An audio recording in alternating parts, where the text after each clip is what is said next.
Monsieur le directeur, bonjour. Bonjour. Ici, nous sommes dans le site de déplacés de Bouhimba, c'est dans la partie ouest de la ville de Goma. Et actuellement, nous voyons que l'année scolaire est encore. Comment vous avez pu organiser des activités scolaires, sachant que vous êtes déplacés de guerre? Normalement, nous sommes arrivés ici dans le mois de février 2024. Les enfants n'ont pas eu l'accès aux études. Maintenant, nous avons pensé comme chargé de l'éducation dans le site de Bouhimba et que j'avais cette responsabilité quand même que j'ai des soucis que ces enfants puissent étudier. Vers le mois de juin, juillet, on a commencé l'identification des élèves déplacés dans le site. Et là, on a eu un effectif autour de 1680. Alors, de ces élèves, il y a certains de ces élèves qui sont déjà dans les écoles environnantes. Mais compte tenu que ces enfants n'ont pas eu la possibilité de payer les frais dans des écoles privées, c'est pourquoi nous les avons réunis ici, dans ce site, et nous sommes dans cet enclos. Ces enfants, vous les voyez ici, nous avons un effectif de 1298 élèves, dont 780 et 780 filles et 518 garçons. Et parmi ces élèves, nous organisons 12 classes. Il y a 4 premières, 2 deuxième année, 2 troisième année, 4 deuxième et une cinquième et une sixième.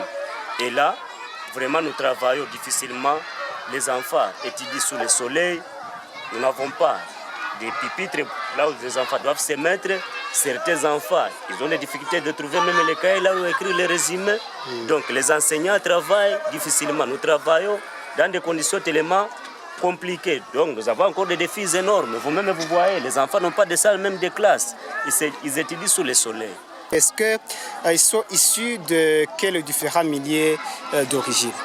Normalement, ces enfants ici, ils sont venus du territoire de Massissi et de Rutshuru.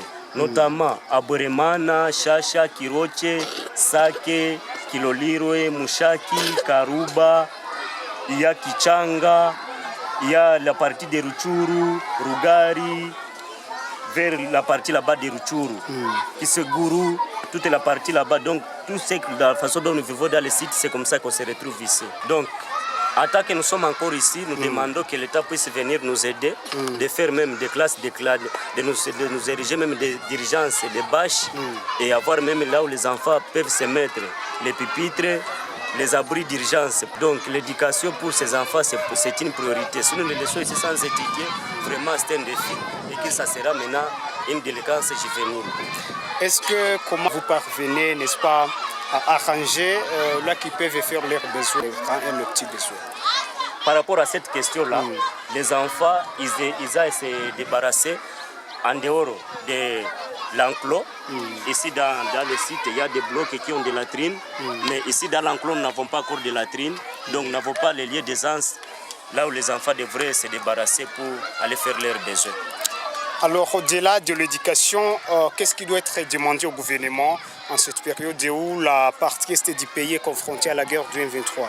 Donc, nous demandons au gouvernement, tant que nous sommes dans le site, vraiment qu'il puisse nous aider à l'encadrement de ces enfants, surtout en éducation, car l'éducation c'est un droit pour les enfants qui est primordial. Nous sommes ici, si le gouvernement nous aide et que nous puissions rentrer dans nos milieux d'origine, nous pouvons partir et que les enfants rentrent dans leur milieu d'origine et qu'ils puissent aller étudier là-bas.